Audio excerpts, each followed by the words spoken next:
Hello everyone, welcome है आपका एक बार फिर आपके अपने YouTube channel BP exam point में। चलिए दोस्तों, आज हम लोग ऐसे टॉपिक पर बात करेंगे जो कि आपकी इस समय क्या है, वर्तमान में बोर्ड एग्जाम चल रहे हैं और परीक्षाएं हो सकता क्या है समाप्त हो चुकी हैं। तो उसी के संबंध में मैंने एक पेपर लिया है और वो है आपका मैथ का। और मैथ में ऐसे प्रश्न हैं जो वर्तमान में पूछे जा रहे हैं, ऑब्जेक्टिव प्रश्न पूछे जा रहे हैं 20-20। तो वो आपके अभी हम क्लियर करेंगे, आपका कौन सा सही है और कौन सा गलत है। अभी आप लोग उसको मिलाएंगे। पेपर कोड है आपका 822HW, ठीक है, ये आपका पेपर कोड है। और 2024 का मैथ का है आपका पेपर। तो ये पूर्णांक जो भी कितने का है, 70 का है। ये 70 आपका है। जो ऑब्जेक्टिव प्रश्न है उसके सहित उसको मिलाकर विद जो आपके रिटन जो लॉन्ग क्वेश्चन है उनके सहित है 70 एग्जाम का। इसमें क्या है, अवधि आपकी जो दिया गया समय है पूरा क्या है, 3 घंटे 15 मिनट का है, जो कि आपको 15 मिनट दिए जाते हैं पेपर को पढ़ने के लिए। तो इंस्ट्रक्शन दे रखे हैं, आप लोग इनको पढ़ लीजिएगा।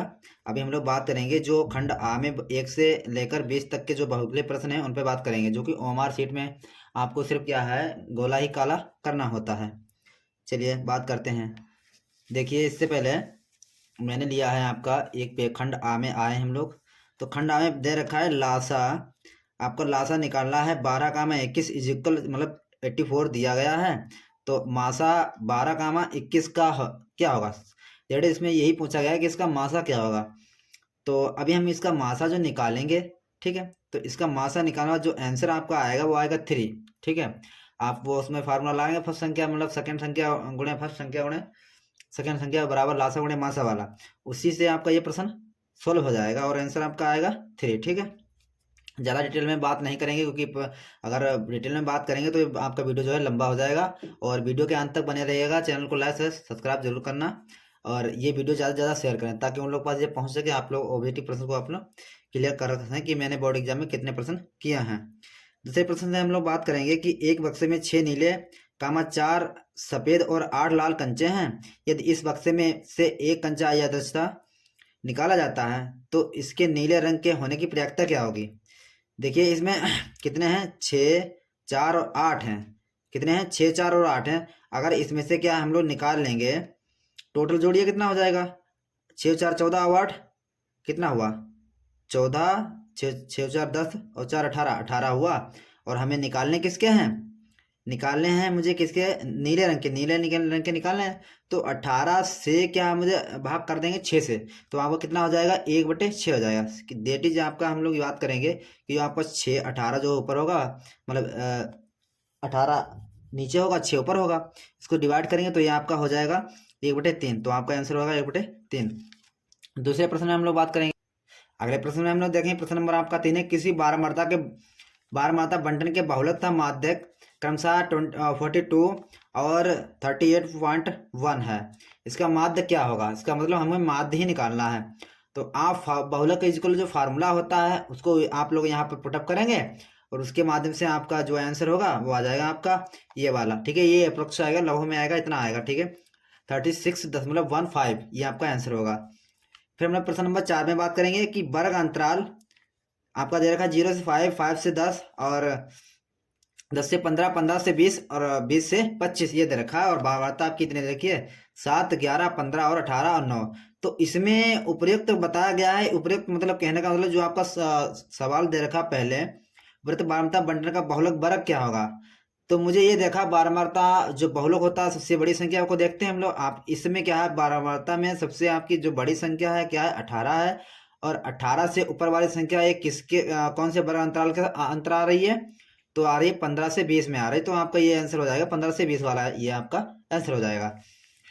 अगले प्रश्न में हम लोग बात करते हैं कि अगला प्रश्न आपका है 52 पत्तों की अच्छी तरह से फेंटी गई एक गड्डी में से एक पत्ता निकाला जाता है। तो एक तस्वीर वाले पत्ते को प्राप्त करने की प्रयासता क्या होगी। तो इसका जो प्रश्न होगा, आपके कितने पत्ते होते हैं, 52 पत्ते मतलब टोटल जो आपके पत्ते होते हैं, ठीक है, ताश में कितने होते हैं, 52 होते हैं। फिर उन्होंने कहा है कि एक कलर के कितने पत्ते होते हैं, 13 होते हैं, ठीक। फिर उसमें 13 में 4 प्रकार के पत्ते होते हैं, ठीक है। चारों चारों गिनतियों के 4 प्रकार के पत्ते होते हैं। एक का एक पत्ता कोई तस्वीर वाला ले लो, चाहे कोई भी सा ले ले, अगर एक निकालेंगे तो उसमें 4 में से 3 बचेगा। और कितने होते हैं, 13 से आप डिवाइड, 13 में से ना, 13 कलर, एक कलर का 13 में से, तो कितना बचेगा आपका 3/13 बचेगा, मतलब 13। तो इस हिसाब से ये आपका हो जाएगा 60 वाला, ये होगा। एक परिमेय संख्या और एक अपरिमेय संख्या का अंतर कितना होता है, तो वो आपका सदैव ऑलवेज होगा, एक अपरिमेय संख्या होगा, ठीक है। इसके बाद आपका हम लोग बात करेंगे प्रश्न नंबर 7 में। तो प्रश्न नंबर 7 में बताया गया है आपका कि निम्नलिखित संख्या में कौन सी संख्या एक अपरिमेय संख्या है। तो इसमें हम लोग क्या है, अपरिमेय संख्या उन्होंने पूछी है, ये आपकी क्या परिमेय संख्या है, ठीक है। और ये मुझे क्या है, किसमें फाइंड करना है, अपरिमेय संख्या। तो ये जो आपका क्या होगा, एक ये सॉरी, ये इसमें आपका परिमेय संख्या आपको फाइंड करनी है। ये आपका परिमेय संख्या है, ये भी आपकी परिमेय संख्या है, और ये भी आपकी क्या है, परिमेय, सॉरी, ये आपकी अपरिमेय संख्या है, ये आपकी अपरिमेय संख्या, और ये भी आपकी अपरिमेय संख्या, और ये आपकी जो है क्या, परिमेय संख्या है। इसका जब जब आपको क्या इसका वर्ग निकालेंगे, ये सूत्र बन जाएगा a+b और a-b वाला, ठीक है। जब इसको सोल्व करेंगे a² - b² वाला, तो आपका ये सोल्व होके आ जाएगा आंसर। तो ये इसका जो हो जा वो आपका आंसर हो जाएगा। तो ये आपका है, ये क्या है, परिमेय संख्या, ठीक। इसके बाद प्रश्न नंबर 8 में हम लोग देखेंगे बिंदुओं a, b और b माइनस a के बीच की दूरी ज्ञात करनी है, मुझे फाइंड करनी है। तो इसमें जो आपका फार्मूला बनेगा, जो बीच की दूरी का जो आंसर होगा, तो ये होगा √2a² + 2b², ये आपका राइट आंसर होगा। फिर प्रश्न नंबर हम लोग 9 में देखते हैं कि द्विघात बहुपद 4x² - 4x + 1 के शून्यांकों का योगफल होगा। तो कहना द्विघात बहुपद 4x² - 4x + 1 के शून्यांकों का योगफल होगा, तो वो कितना होगा। तो ये आपका होगा 1। इसको जब सोल्व करेंगे तो आपका आंसर आएगा 1। इसके बाद प्रश्न नंबर हम लोग 10 में देखेंगे रैखिक समीकरणों के योगों x - y = 8, 3x - 3y = 16 के हलों की संख्या होगी। जब हम लोग रैखिक समीकरण के द्वारा इसको सोल्व करेंगे, कहने का मतलब यहाँ से जोड़ घटाकर क्या हम यहाँ से x का मान लेके आएंगे, x का मान निकालने के बाद फिर जो है हम लोग x का मान जो इक्वेशन पुट करेंगे उसमें पुट करेंगे, तो आपका जो आंसर आएगा, तो इसमें से कोई आंसर नहीं आएगा, इसमें आंसर जो आप लोगों का होगा कोई नहीं, ठीक। अब अगले प्रश्न की ओर हम लोग बढ़ते हैं। देखिए प्रश्न नंबर है हम लोग का 11, मतलब 11। और इस चैनल पे आप लोग क्या है, अगर फर्स्ट टाइम विजिट कर रहे हैं तो क्या करना, आप लोग चैनल को सब्सक्राइब कीजिएगा प्लीज़, और चैनल को शेयर जरूर करना, ताकि जो है आगे आने वाले फ्यूचर में आपको कोई भी नोटिफिकेशन चाहिए हो तो अपडेट यहाँ से मिल जाएगी फर्स्ट टाइम पहले ही। और यूपी बोर्ड की तैयारी करने के लिए खासकर ये चैनल जो है आपके लिए बहुत ही योग्यशील रहेगा, महत्वपूर्ण रहेगा। तो बात करते हैं अब हम क्वेश्चन नंबर 11 में। यह समीकरण x² - kx - 8 = 0 एक मूल 2 है, तो k का मान होगा, k का मान क्या होगा, अगर हम लोग इसके 2 मूल निकालेंगे, आपका वही वाला फार्मूला लगाएंगे, b² - 4ac = 0 वाला वो वाला। तो इसमें मूल हमें फाइंड करने हैं, तो A B ax + bx + c से कंपेयर करेंगे, x² + bx + c से जो a का मान होगा उसमें रख कर पुट कर k का मान हम लोग निकालेंगे, तो k का मान हम लोग का आएगा 2। तो ये हमारा आंसर हो जाएगा। इसी क्रम में हम लोग बात करते हैं प्रश्न नंबर 12 में समांतर श्रेणी a.p, तो यानी 10, 7, मतलब 10, 7, 4 ... का 20वां पद होगा। यानी इसका जो 20वां पद हम लोग निकालेंगे, तो हमारा जो आंसर आएगा -47 इसका आंसर आएगा। अब हम लोग बढ़ते हैं प्रश्न नंबर 13 की ओर। देखिए इसमें क्या कहा गया है, इसमें बताया 10 सेंटीमीटर त्रिज्या वाले एक वृत्त के बिंदु P पर स्पर्श रेखा PQ केंद्र O से जाने वाली एक रेखा से एक बिंदु Q पर इस प्रकार मिलती है कि OQ = 12 सेंटीमीटर का 12 सेंटीमीटर PQ की लंबाई होगी। तो PQ की क्या लंबाई होगी, देखिए आपका जो आंसर आएगा, तो इसका जो आंसर आएगा 211 सेंटीमीटर, ये इसका आंसर होगा, this is the right answer. तो अब हम लोग बात करेंगे प्रश्न नंबर 14 की। इसमें क्या कहा गया, देखिए इसमें बताया गया है यदि 2 घनों जिनमें से प्रत्येक आयतन 8 सेंटीमीटर क्यूब है के संलग्न फलकों को एक सिरे से दूसरा सिरा मिलाकर जोड़ दिया जाता है, तो इससे प्राप्त घनाभ का पृष्ठीय क्षेत्रफल होगा।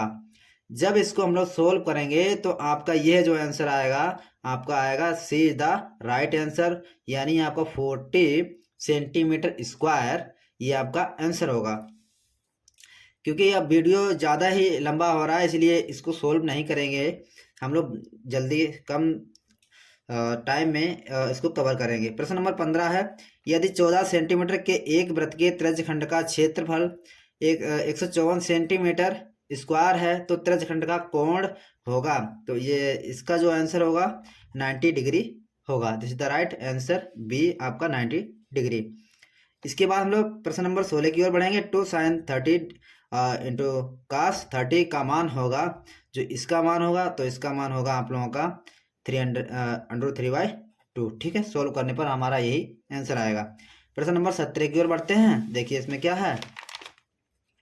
प्रश्न नंबर 17 को हम लोग सोल्व करें तो साइन थीटा बराबर 3/4 है तो टेन थीटा का मान कितना होगा। तो आपको जो टेन थीटा का जो मान होगा तो वो आपका आएगा, इसका मान आपका है 3/√7। ये आपका आंसर होगा ए वाला।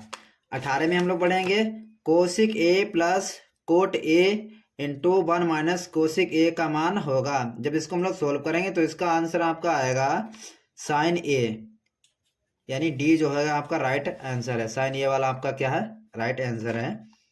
इसके उपरांत हम लोग बढ़ेंगे प्रश्न नंबर 19 में। तो 1 माइनस टेन स्क्वायर ए अपॉन 1 माइनस कोट स्क्वायर ए का मान होगा। तो इसका जो आंसर होगा, तो आपका राइट जो आंसर होगा बी वाला ऑप्शन सही होगा कि माइनस का टेन स्क्वायर ए आपका राइट आंसर होगा। इसके बाद हम लोग बढ़ेंगे, एक प्रश्न और आपका बचा है 20 मतलब 20। दिए गए चित्र में यदि एस टी समांतर है क्यूपी के तो comma Q S is equal 3 centimetre है तो कामा एस आर बराबर 1.5 सेंटीमीटर और पी टी इज इक्वल मतलब बराबर होगा 2.8 सेंटीमीटर है। तो मुझे टी आर का मान ज्ञात करना है। ये आपका एंगल बना है, इसको आप देखकर इसको सोल्व करेंगे तो सोल्व करने पर आपका जो आंसर आएगा तो वो आपका आंसर आएगा option number D, this is the right answer. आपके जितने भी ऑप्शनल वाले प्रश्न थे, ऑब्जेक्टिव टाइप के प्रश्न थे, वो आपको मैंने मार्क करा दिए हैं। आप लोग इस चैनल पर विजिट करके इसको ज़्यादा से ज़्यादा शेयर कीजिए और जो है आपके अपने प्रश्न कितने आपने बोर्ड में किए हैं इसको चेक कीजिए और बने रहिए। अगर नेक्स्ट वीडियो में हम लोग मिलेंगे अगले वीडियो में। जय हिंद साथियों।